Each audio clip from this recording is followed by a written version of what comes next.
Pai Celestial, obrigado mais uma vez por nos trazer ao estudo bíblico hoje à noite no nosso Instituto Bíblico. Obrigado pela presença de todos que vieram e eu peço que o Senhor abençoe cada pessoa e também os que vão assistir esse vídeo. Abençoe, por favor, esse instituto inteiro e que o Senhor me enche com o Teu Espírito Santo esta noite para que eu possa ser uma bênção lidando com finanças pessoais. Esse curso muito importante para nossas vidas. Ajude-nos a colocar em prática as verdades que nós vamos ver aqui. Em nome de Jesus. Amém. Amém. Vocês já sabem que dividimos esse curso em duas partes. A primeira parte, nós vemos aqui, é a teologia da mordomia. E a segunda parte é a aplicação da teologia da mordomia. E nós estamos na teologia hoje à noite ainda. Estamos estabelecendo uma base. Nós vamos colocar várias coisas em prática, nós vamos aplicar a verdade, mas primeiro precisamos da verdade. Então já notamos várias coisas que têm a ver com Deus e as coisas, os bens, o dinheiro que nós temos. Tem aqui, número 1, Deus é o dono de tudo, já estabelecemos isso. Deus abundantemente nos dá todas essas coisas para delas gozarmos. Deus é quem decide quem será rico e quem será pobre. Deus me fez o mordomo e não dono das coisas dele. Estamos aqui nesse ponto, já vimos a definição e descrição do mordomo e agora estamos olhando para a responsabilidade do mordomo. E eu quero enfatizar novamente o que é a nossa mordomia, o que é ser mordomo. Biblicamente, ser mordomo, você não é escravo nem dono. Você toma conta dos bens do outro. E no caso, o outro é quem? É Deus. Tudo que você tem, todos os seus bens, e na verdade tudo, até sua família, mas seu dinheiro, tudo, na verdade Deus coloca nas suas mãos. E você tem. E é para você negociar com essas coisas, essa palavra bíblica, mas é para você usar essas coisas, investir essas coisas, e sim, você pode aproveitar essas coisas. É como se eu fosse, vamos dizer, um homem muito importante, muito rico, mas eu não quero mexer com todas essas coisas que eu tenho. Então eu procuro alguém confiável, que vai lidar com os meus bens, o meu dinheiro, que vai investir. Eu não preciso me preocupar com essas coisas porque eu tenho você. Essa é a ideia de Deus. Ele quer ver a sua fidelidade com o que Ele dá para você. Ele dá para essa pessoa uma certa quantia de dinheiro e para essa pessoa outra quantia. E Ele vai observar como que você vai usar o que Ele te deu, né? Mas eu digo deu como se fosse de você, na verdade ainda é dele. Você vai morrer, você não vai levar nada para o céu, você nem leva a sua própria família para o céu, sua família precisa receber Jesus para ir para o céu, né? Então você tem o que tem agora para a glória de Deus, mas afinal de contas, você volta para Ele, se você é salvo, né? Você vai para Ele, e Ele leva você, e Ele vai nos julgar, segundo 1 Coríntios 3, Então precisamos entender essa mordomia. Eu não sou dono das coisas que eu tenho, eu não sou escravo das coisas de Deus, eu sou mordomo, alguém que toma conta das coisas de Deus. E deixa eu incluir uma palavra-chave: eu tenho liberdade, a escolha é minha. Se eu quiser gastar todo o meu dinheiro em bebida, eu gasto, mas se eu quiser doar meu dinheiro para a obra de Deus e contribuir, ajudar os pobres, ser uma bênção, ajudar os meus filhos, construir uma casa, outra coisa, eu também tenho a liberdade, ok? Então, já observamos na nossa responsabilidade que devemos ser amorosos e hospitaleiros. Desculpa, eu estou pulando aqui. Já vemos a parábola dos talentos, Mateus 25. Agora, vamos ver a parábola das minas, mais ou menos a mesma ideia, mas estamos lidando com esse ponto aqui. O mordomo é responsável a investir os bens naquilo que dá a melhor renda, que vai ser uma renda eterna. Então você vai examinando onde você pode colocar seu dinheiro. Não é interessante nessa vida que você sempre tem alguém que quer seu dinheiro? Você já percebeu isso? Você liga a televisão, propaganda quer seu dinheiro. Você vai na loja, a pessoa quer seu dinheiro. Amigo precisa de dinheiro e pede. Aí você vai para a igreja precisa de dinheiro. Seus filhos precisam de dinheiro. Todo mundo precisa do seu dinheiro. Então você tem que pensar para onde vai o dinheiro que Deus me deu. Agora então vamos ver essa parábola rapidinho. Lucas 19. Começa o versículo 11, eu vou ler para vocês e vamos ver o que Deus diz aqui nessa parábola, Jesus contando essa história para nós. E ouvindo eles estas coisas, ele prosseguiu e contou uma parábola, porquanto estava perto de Jerusalém, e cuidavam que logo se havia de manifestar o reino de Deus. E nós podemos dizer aqui que estamos esperando a volta de Cristo. Ele vai reinar aqui e todo crente vai ser cidadão com Ele. Nós na verdade vamos reinar com Ele, a Bíblia diz. Mas vamos ver esse aqui, versículo 12. Disse, pois, certo homem nobre partiu para uma terra remota, a fim de tomar para si um reino e voltar depois. E chamando 10 servos seus, deu-lhes 10 minas e disse-lhes: negociai até que eu venha. Então marca por favor essas palavras aqui em versículo 13. Negociai até que eu venha. Eu vou passar para vocês, meus mordomos, essas coisas e vocês vão negociar. Negociar quer dizer o seguinte: eu tenho algo que vale, vamos dizer, R$5, e eu vou usar esse bem que vale R$5 de uma forma ou outra para ganhar mais dinheiro. Talvez eu consiga R$10 com aquilo, usando o que você tem para produzir uma renda. Essa ideia aqui, negociar até que eu venha. Versículo 14. Mas os seus concidadãos odiavam-no e mandaram após ele embaixadores, dizendo: não queremos que este reine sobre nós. Aqui ele está pregando contra os judeus. Mas vamos continuar, versículo 15. E aconteceu que, voltando ele, depois de ter tomado o reino, disse que lhe chamassem aqueles servos, que são os mordomos, a quem tinha dado o dinheiro, para saber o que cada um tinha ganhado negociando. E veio o primeiro, dizendo: Senhor, a tua mina rendeu 10 minas. Então ele conseguiu, através de uma mina, dar uma renda de 10. E ele lhe disse: bem está, servo bom, porque no mínimo foste fiel, sobre 10 cidades terás autoridade. Aqui entendemos, com várias outras passagens, essa aqui, que a minha fidelidade, como eu tenho responsabilidade das coisas mínimas que eu tenho nessa vida agora, que quando Jesus voltar no reino, eu vou ter certa responsabilidade. Ele até fala sobre cidades e autoridade, segundo o versículo 17. Então eu ligo minha vida de hoje com minha vida no reino, através dessa parábola aqui. E se eu conseguir ser responsável durante essa parte da minha vida, então ele vai me dar outras coisas bem maiores durante o reino, até talvez a autoridade de cidades, eu não sei. Jesus vai ser o rei, mas ele vai usar os crentes fiéis como esses, vamos dizer, reizinhos.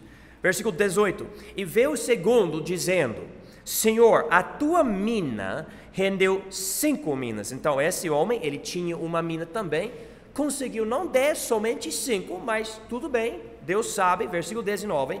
E a este disse também: sei tu também sobre 5 cidades. Então Deus reconheceu os esforços dele, ele negociou, Deus abençoou ele. E veio o outro, versículo 20, dizendo: Senhor, aqui está a tua mina, que guardei no lenço, porque tive medo de ti, que és homem rigoroso, que tomas o que não puseste, e cegas o que não semeaste. Então esse homem, tendo um certo ponto de vista, eu vou dizer, errado sobre o Senhor dele. Ele simplesmente guardou a mina, ele não negociou nada. Porém, ele lhe disse, versículo 22, mau servo, pela tua boca te julgarei, sabias que eu sou homem rigoroso, que tomo o que não pus e cego o que não semeei, por que não puseste, pois, o meu dinheiro no banco, para que eu vindo exigisse com juros? E disse aos que estavam com ele, tirai-lhe a mina, e dai ao que tem 10 minas. E disseram-lhe eles, Senhor, ele tem 10 minas. Pois eu vos digo que qualquer que tiver ser-lhe-á dado, mas ao que não tiver até o que tem lhe será tirado. E a ênfase hoje à noite é versículo 26. Versículo 27 eu vou ler, mas é legal com a situação dos judeus. Diz aqui, e quanto àqueles meus inimigos que não quiserem que eu renasce sobre eles, trazei-os aqui e matai-os diante de mim. Aqui, versículo 26, Deus está dizendo, se você não negociar essa palavra com o que você tem, que Deus te deu, você vai até perder aquilo no futuro. Então você tem o que você tem. Você pode imaginar, por exemplo, não diga para mim, vamos falar sobre dinheiro, podemos falar sobre família, bens materiais, etc. Mas vamos falar sobre dinheiro. Quantos reais, não fala para mim, eu não quero saber, você tem na sua conta agora, na sua conta bancária, ou contas, ou em casa, ou embaixo da sua cama? Ok, eu não sei onde você guarda seu dinheiro, na sua meia, eu não sei, mas você tem seu dinheiro em algum lugar. O que você vai fazer com esse dinheiro? Quais são seus planos para o reino de Deus? Você já tem alvos eternos? Ou para você tem uma visão tão limitada que quanto a você nem pensa, tipo, sei lá, pastor, eu não sei, eu vou pagar as minhas contas e você acha que é isso que Deus quer que você faça com o seu dinheiro, é simplesmente andar assim, você não está nem aí? Quando nós lemos passagens assim, Deus está dizendo, você deve negociar, você deve pensar, como que eu vou usar de uma forma boa o que Deus me deu? Então é nossa responsabilidade. Aqui agora então, a responsabilidade do mordomo. Vamos ver algumas coisas aqui sobre a nossa responsabilidade como mordomo, ainda essa base. 1 Pedro, por favor, capítulo 4. 1 Pedro 4. E ele diz aqui, vou ler, isso tem a ver com dons espirituais, mas o contexto dá para interpretar de uma forma mais aberta, vamos dizer, por causa das palavras que ele usa, que você pode aplicar em outras áreas das nossas vidas. Então, 1 Pedro capítulo 4, e eu vou ler versículos 8, 9 e 10. Mas, sobretudo, tende ardente amor uns para com os outros, porque o amor cobrirá a multidão de pecados, sendo, marca essa palavra, hospitaleiros uns para com os outros, sem murmurações, cada um administre aos outros o dom como recebeu, como bons, marca a palavra, mordomos da multiforme graça de Deus. Mais para frente nós vamos lidar com a graça de Deus nesse curso, mas a graça de Deus é o favor de Deus. Ele não precisa dar algo para você, mas Ele prefere dar algo para você. Ele quer dar algo para você. Essa é a graça dele. Você não merece, mas Ele quer dar, Ele dá para você. Tudo que você tem, você recebeu pela graça de Deus. Boa saúde, beleza, dinheiro, Ele deu para você. Agora você deve ser, o que ele diz aqui em versículo 9, hospitaleiro. Hospitaleiro. Não é para a gente simplesmente acumular, é para a gente distribuir para os outros e dizer, olha, eu quero dar isso para você, que você está precisando. Nós vamos ver certas regras, você não deve simplesmente jogar fora seu dinheiro. Tem gente que vai usar o dinheiro de uma forma errada e devemos tomar cuidado. Mas no geral devemos ser hospitaleiros, devemos ser generosos, etc. 2 Coríntios 9, outra coisa que tem a ver com a nossa responsabilidade. 2 Coríntios, capítulo 9. Aqui, versículo 7, diz: cada um contribua segundo o propósito no seu coração, não com tristeza ou por necessidade, porque Deus ama ao que dá com alegria. Deus ama ao que dá com alegria. Interessante esse versículo, né? Porque ele diz, Deus ama o que dá com alegria. A palavra amor na Bíblia é algo muito além de falar eu te amo. É bom falar eu te amo, mas amor bíblico tem ação. Eu vou demonstrar esse amor, eu vou te ajudar. E Deus aparentemente, quando você tem algo e com alegria você dá para os outros, Deus gosta tanto disso que Ele ama você. Isso quer dizer que com ação Ele também vai ajudar você. E uma coisa que eu notei na minha vida, as pessoas mais generosas normalmente têm mais ainda. É interessante, mas fica recebendo coisa. Eu conheço alguém, ele me deu um laptop, uns anos atrás, um laptop muito, muito bom. E ele sempre tem dinheiro. Ele consegue as coisas às vezes. Como que ele conseguiu isso? Mas ele consegue. Deus vai abençoando ele. Eu conheço outras pessoas, não importa a quantia que a pessoa dá, Deus dá até mais para essa pessoa. Deus ama ao que dá com alegria. Nós devemos ter um coração que diz o seguinte: Deus vai tomar conta de mim, então eu vou dar para os outros, vou ajudar os outros. A ideia do mundo é, não, mas eu preciso acumular para me proteger, todo mundo está querendo me roubar, mas eu vou fazer vou guardar o meu dinheiro. Não, está totalmente errado. Devemos ter o desejo de dar para os outros, dar para os pobres, dar para a igreja, né? É algo que precisamos aprender. Lucas 6, por favor, Lucas 6.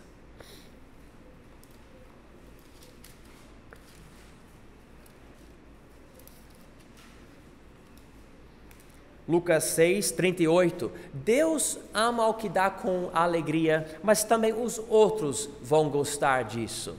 Diz aqui, e tem um contexto aqui também, mas podemos ver algo no geral.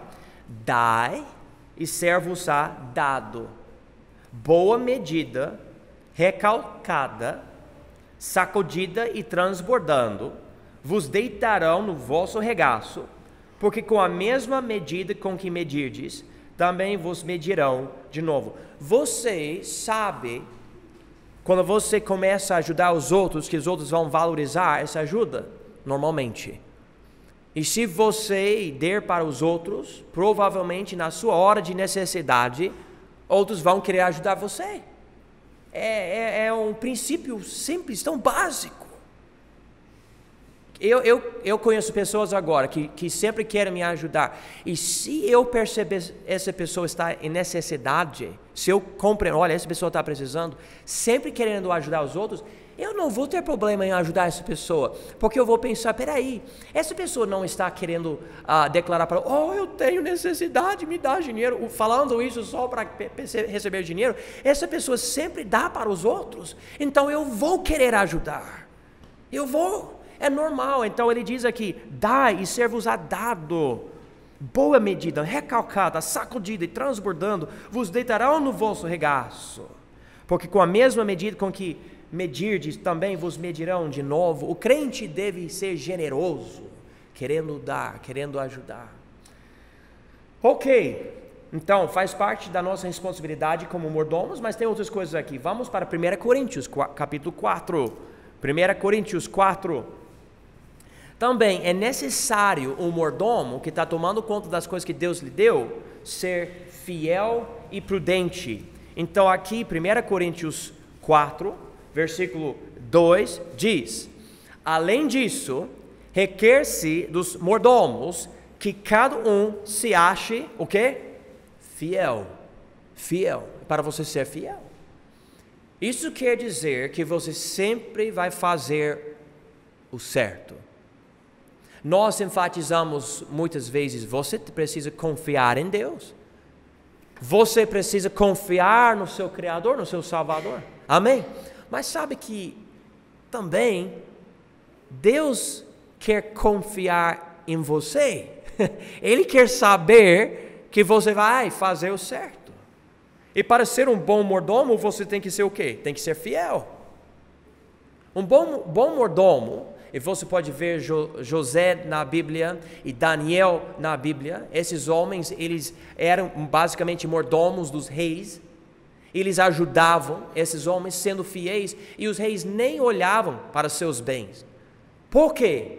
Porque não se preocupavam com a obra de José, por exemplo. Porque ele era fiel.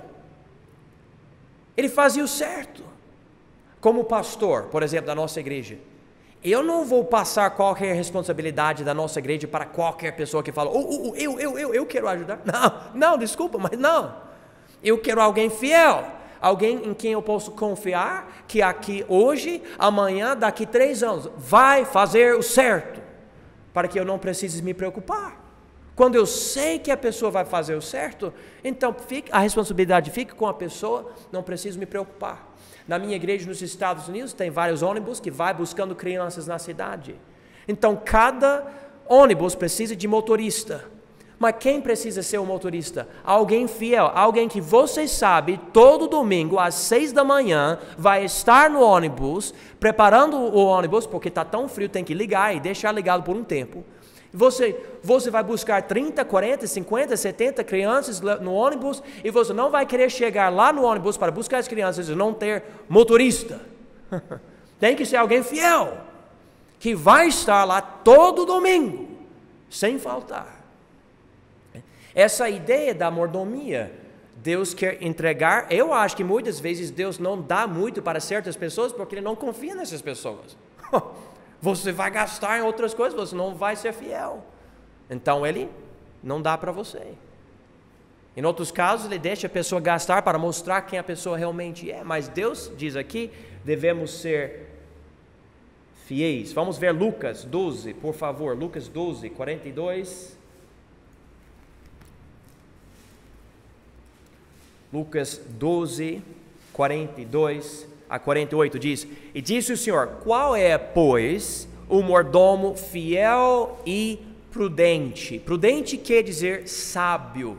Sábio, ele tem, na verdade, a mente de Deus. Ele pensa como Deus pensa. Então, qual é, pois, o mordomo fiel e prudente, a quem o Senhor pôs sobre os seus servos para lhes dar a tempo a ração? Bem-aventurado aquele servo a quem o seu senhor, quando vier, achar fazendo assim. Em verdade vos digo que sobre todos os seus bens o porá. Mas se aquele servo disser em seu coração, o meu senhor tarda em vir, e começar a espancar os criados e criadas, e a comer, e a beber, e a embriagar-se, virá o Senhor daquele servo no dia em que ele não espera, e numa hora que ele não sabe, e separá-lo-á, e lhe dará a sua parte com os infiéis. E o servo que soube a vontade do seu Senhor, e não se aprontou, nem fez conforme a sua vontade, será castigado com muitos açoites. Mas o que não soube, e fez coisas dignas de açoites, com poucos açoites será castigado. E a qualquer que muito for dado, muito se lhe pedirá. E ao que muito se lhe confiou, muito mais se lhe pedirá. Eu acho super importante essa segunda sentença de versículo 48. Vou ler mais uma vez. E a qualquer que muito for dado, muito se lhe pedirá. E ao que muito se lhe confiou, muito mais se lhe pedirá. Nós precisamos entender, Deus vai examinar a qualidade da nossa mordomia. É nossa responsabilidade, precisamos nos importar com isso. Vamos continuar também, precisamos ser contra classismo. Vamos para Lucas 16. Lucas 16. Essa outra parábola, normalmente usamos para ensinar o que a Bíblia diz sobre o inferno, mas nós vamos ver aqui o classismo aqui, como Deus não concorda com isso. Isso aqui é um problema grande. Rico não gosta do pobre, pobre não gosta do rico, rico diz que o pobre é preguiçoso, pobre diz que o rico é corrupto, e sempre vai assim. Lucas 16, 19. Ora, havia um homem rico, e vestia-se de púrpura e de linho finíssimo, e vivia todos os dias regalada e esplendidamente.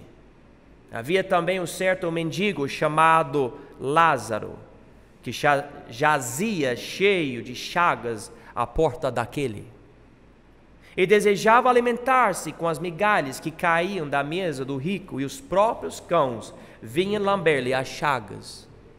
E aconteceu que o mendigo morreu e foi levado pelos anjos para o seio de Abraão. E morreu também o rico e foi sepultado.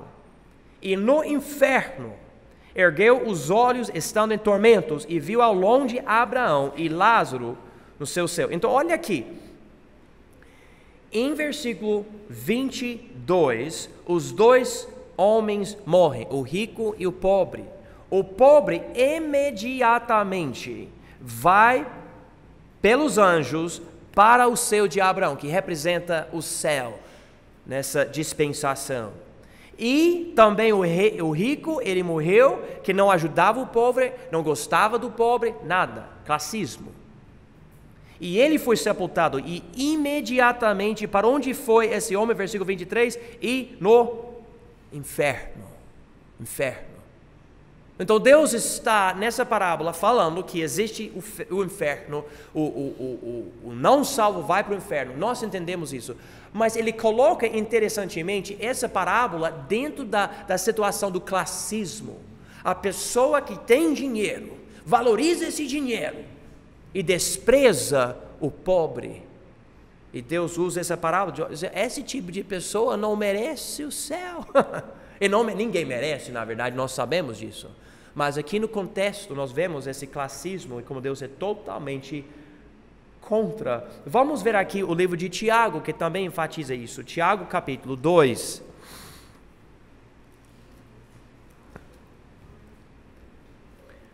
Tiago capítulo 2, ele vai lidar aqui com fé e obras para a salvação, mas ele novamente usa o classismo. Então, Tiago capítulo 2, vou ler versículos 1 a 9. Vamos prestar atenção na passagem aqui. Meus irmãos, não tenhais a fé de nosso Senhor Jesus Cristo, Senhor da glória, em acepção de pessoas, porque se no vosso ajuntamento entrar algum homem com anel de ouro no dedo, com trajes preciosos, e entrar também algum pobre com sórdido traje, e atentardes para o que traz o traje precioso, e lhe disserdes: assenta-te tu aqui num lugar de honra, e disserdes ao pobre: tu, fica aí em pé, ou assenta-te abaixo do meu estrado. Porventura não fizestes distinção entre vós mesmos, e não vos fizestes juízes de maus pensamentos? Ouvi, meus amados irmãos, porventura não escolheu Deus aos pobres deste mundo para serem ricos na fé e herdeiros do reino que prometeu aos que o amam? Mas vós desonrastes o pobre. Porventura não vos oprimem os ricos e não vos arrastam aos tribunais? Porventura não blasfemem eles o bom nome que sobre vós foi invocado? Todavia, se cumprirdes conforme a Escritura, a lei real, amarás a teu próximo como a ti mesmo, bem fazeis. Mas se fazeis acepção de pessoas, cometeis pecado e sois condenados pela lei como transgressores. Não é interessante que quando Jesus nasceu, veio um monte de anjos no céu? Na época de Roma, quando em Roma mesmo tinha um César, que tinha tanto poder e tanta riqueza, o homem mais importante do mundo naquela época. Mas quando o Filho de Deus nasceu, esses anjos pularam ele, nem olharam para ele, e foram para quem? Pastores de ovelhas, no morro, homens pobres, e anunciaram as boas novas para esses homens. Deus não se preocupa com a quantia de dinheiro que você tem. Na verdade, Ele é aquele que dá o dinheiro para você. Ou tira, se Ele precisar, Ele tira. Mas quanto a Ele, o dinheiro que você tem não vai demonstrar que você é fiel, que você é especial, que você é preferido. Olha o que a Bíblia diz aqui em Gálatas capítulo 3, que tem a ver com a nossa salvação, a igreja e também o classismo. Em Gálatas 3, 28, diz o seguinte: nisto, falando de Cristo e a salvação, não há judeu nem grego, não há servo nem livre, não há macho nem fêmea, porque todos vós sois um em Cristo Jesus. Então, quando ele fala sobre macho e fêmea, ele diz aqui não há sexismo, ou machismo, ou feminismo. Não existe com Deus. Somos um. Quando ele diz que não há judeu nem grego, ele está dizendo que não há racismo. Não há uma diferença entre as cores da pele ou entre as nações. E quando ele diz aqui não há servo nem livre, ele está dizendo não existe classismo com ele. Ou ele só esse tipo de servo, tem que ajudar os outros, ou servir os outros. Ou ele é um mestre, ele é um senhor, ele é importante. Não, Deus não é assim. Em Cristo não existe classismo, ele é contra isso. E também, outra coisa que precisamos ver, vamos para o livro de Malaquias, último livro do Velho Testamento. O mordomo tem que ter certa responsabilidade, ele tem que ter as prioridades certas, Então aqui em Malaquias, capítulo 3, versículo 8, ok? Malaquias 3, 8. Roubará o homem a Deus? Todavia vós me roubais e dizeis, em que te roubamos? Nos dízimos e nas ofertas. Eu acho interessante porque ele não somente diz dízimos, que é aquela parte da sua renda que você dá, é proporcional. Se você tiver 10 reais, você dá R$1 para Deus. Mas até ele diz nas ofertas, que biblicamente as ofertas velho-testamentárias são coisas voluntárias. Mas Deus está dizendo, você deve me adorar com o que você tem, mas você está me roubando em vez de dar. Eu acho muito interessante. Então, eu como mordomo, eu preciso ter as prioridades certas.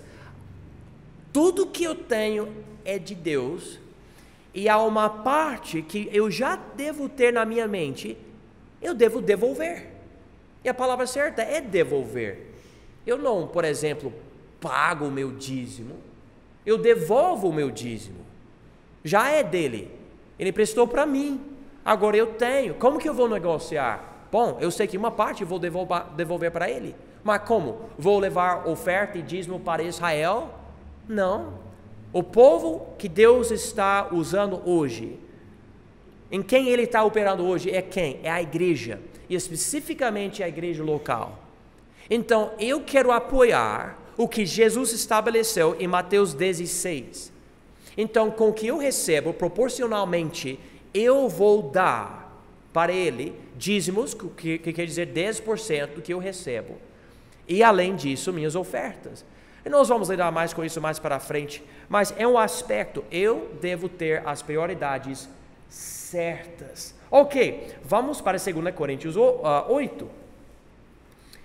Já mostramos várias coisas sobre Deus. Agora aqui, Deus fornece graça para que o mordomo possa ser generoso. Então aqui, 2 Coríntios 8. Uma coisa interessante, Deus consegue colocar em você o desejo de dar. Eu quero dar. Não é aquela obrigação. Pastor, ele quer dízimo, está falando sobre dízimo de novo, tudo bem. Outro missionário está precisando de dinheiro. Outro projeto na igreja. Tudo bem, eu sei que acontece isso. Até nos mais espirituais, às vezes você não está querendo dar. Eu entendo. Eu sou ser humano também. Mas, biblicamente, Deus dá graça para que você queira dar, você queira contribuir, doar. Então olha aqui, e se quiser, usa a sua caneta na sua Bíblia e você vai ver uma ênfase. Você pode marcar a palavra graça. E essa palavra graça, no contexto aqui, dá essa ideia. Deus dá para a pessoa o desejo de dar, a capacidade de dar. Mesmo se a pessoa for pobre, essa pessoa vai dar. É interessante. Então olha aqui o que aconteceu. A igreja em Jerusalém estava passando muita fome. Então essas outras igrejas estavam querendo ajudar, mas essas outras igrejas não tinham muito dinheiro. E a igreja dos Coríntios falou, nós queremos ajudar também, mas acabou não dando. Não acontece isso às vezes com a gente? Falamos que nós vamos fazer algo, acabamos não fazendo. É isso que aconteceu. Então Paulo escreve para essa igreja aqui sobre isso, 2 Coríntios capítulo 8, marca a palavra graça, ok? Também, irmãos, vos fazemos conhecer a graça de Deus dada às igrejas da Macedônia. Como em muita prova de tribulação, houve abundância do seu gozo ou alegria. E como a sua profunda pobreza abundou em riquezas da sua generosidade. Porque, segundo o seu poder, o que eu mesmo testifico, e ainda acima do seu poder, deram voluntariamente, pedindo-nos com muitos rogos que aceitássemos a graça e a comunicação deste serviço que se fazia para com os santos. E não somente fizeram como nós esperávamos, mas assim mesmo se deram primeiramente ao Senhor e depois a nós pela vontade de Deus. De maneira que exortamos a Tito que assim como antes tinha começado, assim também acabasse esta graça entre vós. Portanto, assim como como em tudo abundais em fé e em palavra, e em conhecimento, e em toda a diligência, e em vosso amor para conosco, assim também abundeis nesta graça. Não digo isso como quem manda, mas para provar, pela diligência dos outros, a sinceridade de vosso amor. Porque já sabeis a graça de nosso Senhor Jesus Cristo, que, sendo rico, por amor de vós se fez pobre, para que pela sua pobreza enriquecesseis. E já com Jesus como nosso exemplo, já serve para muito. Quando eu percebo como Jesus, de uma forma, deixou o trono dele na glória, aceitou o corpo humano, sofreu nessa terra e morreu por mim. Ele se fez pobre para que eu pudesse ser rico. Rico não somente hoje, mas eternamente. Porque eu vou passar a eternidade. Ele está preparando uma mansão especial para mim. Como? Porque ele se fez pobre. Ele aceitou a morte. Ele morreu por mim. Eu sei que essa graça existe, eu não sofri por causa disso, mas eu vou dar um exemplo para vocês. Uma vez, logo depois de me casar com minha esposa, estávamos na igreja e veio um evangelista pregando na nossa igreja e o carro dele estava ruim, estava muito ruim. Aquele, sabe, aquele carro que estava com muito problema. Ele até comentou que estava precisando de outro carro. Eu e minha esposa estávamos conversando, num casamento eu trouxe o meu carro, ela trouxe o carro dela, e Deus operou no nosso coração, não foi difícil. A gente decidiu dar um dos carros para ele. Vocês deveriam ter visto o sorriso dele quando a gente deu o carro para ele. Não era carro de luxo, não, é um carrinho, mas comparado com o outro, foi uma maravilha. Ele aceitou.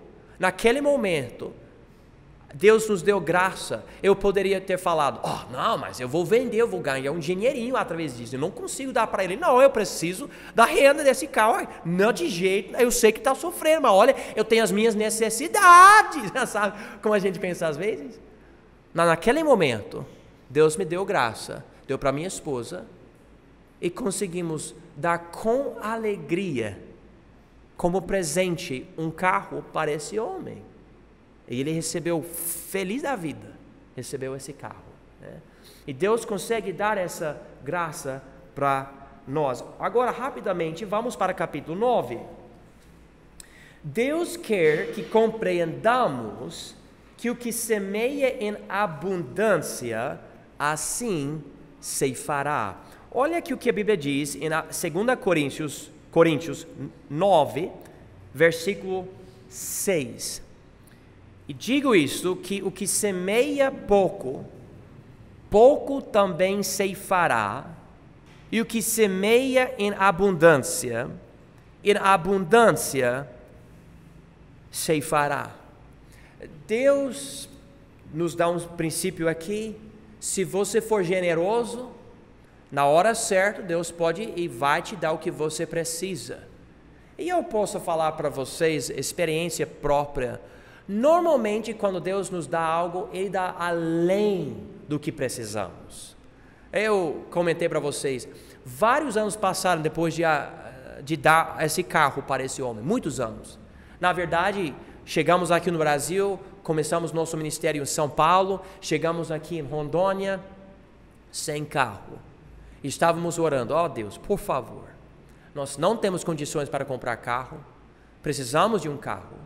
Nós nem tínhamos a liberdade para anunciar para as nossas igrejas que nos apoiam. Olha, precisamos de um carro. Então, calados, estávamos orando por 3 meses, se eu não me engano. E como vocês já sabem, a maioria de vocês, um pastor entrou em contato conosco, mandou um e-mail para nós e falou: nossa igreja recebeu uma grande quantia de dinheiro e gostaríamos de saber se o senhor precisar de algo. Por exemplo, a primeira coisa na lista, um carro. Eu falei, que coisa, um carro. Eu escrevi e-mail para ele, falei, olha, você não entende, aqui no Brasil carro é caro, não é igual nos Estados Unidos, $450 você consegue um carro que funciona. Ele falou, tudo bem, manda para mim a quantia. Então calculei com minha esposa, e a gente deu um valor para ele. A gente falou $22 mil para comprar um carro que cabe 7 pessoas por causa do tamanho da nossa família. E foi difícil, gente, clicar assim para mandar o e-mail, porque mandar um valor desse, ele vai falar, nossa, é louco, rapaz, eu queria ajudar, mas você está querendo me roubar, quer me quebrar, não sei lá, mas foi o valor. E no próximo dia, ele mandou um e-mail para mim, que a gente já mandou cheque para você. E esse carro que está aqui em frente da nossa igreja, veio por causa dessa igreja. Então eu acho que Deus viu aquela vez, anos e anos atrás, quando nossa família deu um carro para alguém, e Ele falou, na hora certa, porque a gente, sabe, você pensa, mas eu dei esse carro, Deus não está me ajudando, eu quero isso, e não me deu.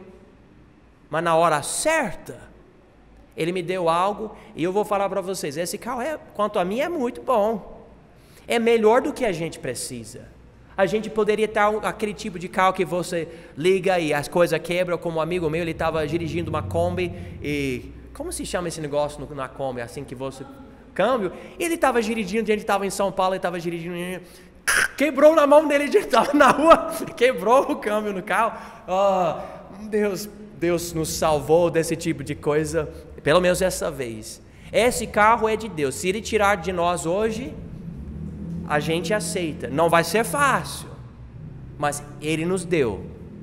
Ele diz aqui que o que semeia pouco, pouco também ceifará. E o que semeia em abundância ceifará. Mais uma passagem, Malaquias 3:10. Malaquias 3, versículo 10. Diz aqui, último livro do Velho Testamento: trazei todos os dízimos à casa do tesouro, para que haja mantimento na minha casa, e depois fazei prova de mim nisto, diz o Senhor dos Exércitos, se eu não vos abrir as janelas do céu, e não derramar sobre vós uma bênção tal, até que não haja lugar suficiente para recolherdes. O contexto ele deu aqui em versículo 8 tem a ver com dízimos e ofertas. Aqui em versículo 10, ele está dizendo, eu quero abençoar. E eu sei, Deus não precisa necessariamente dar algo financeiro para você. Nós não devemos esperar Ferrari quando Ele até deu esse carro para nós. Ele não deu Ferrari para nós, não deu BMW ou Lamborghini ou Porsche. Ele não deu para nós esse tipo de coisa. Mas Deus, irmãos, Deus é tão bom, tão generoso, tão gracioso, tão misericordioso. Ele vai tomar conta de nós. Ele quer que saibamos que na hora certa, no lugar certo, da maneira certa, Ele vai nos ajudar, Ele vai tomar conta de nós. E como eu falei, como Ele está falando aqui em Malaquias e ali também em 2 Coríntios, muitas vezes Ele dá além do que nós precisamos. Ele dá, é verdade. É verdade, às vezes é incrível como Deus abençoa até o nosso ministério aqui, né? Pessoas querendo essas cadeiras aqui. Se eu não me engano, eu não comprei cadeira nenhuma aqui. Alguém doou para nós. Essa iluminação que nós usamos, alguém deu. Esse microfone, alguém deu. Basicamente tudo. Essa roupa, alguém me deu. Eu não comprei basicamente nada que eu tenho. Alguém me deu. Amém! Deus é bom, Ele é muito bom. E devemos sempre confiar nele. Vamos orar.